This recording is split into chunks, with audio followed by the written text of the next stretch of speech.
দিল্লিতে বাংলাদেশের high commissioner Riaz হামিদুল্লাহকে তলব করেছে ভারতের পররাষ্ট্র মন্ত্রণালয়। বুধবার দুপুরে তাকে মন্ত্রণালয়ে ডেকে পাঠানো হয়।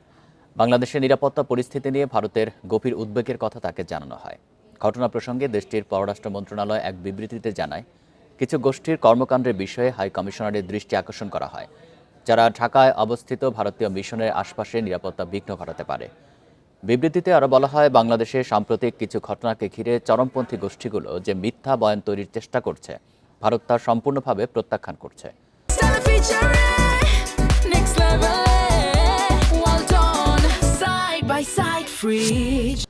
এর আগে ভারতে অবস্থানরত শেখ হাসিনার উস্কানিমূলক বক্তব্যের কারণে ঢাকায় নিযুক্ত ভারতীয় হাই কমিশনার প্রণয় ভার্মাকে তলবের 4 দিন পর নয়াদিল্লিতে বাংলাদেশের হাই কমিশনারকে তলব করা হলো।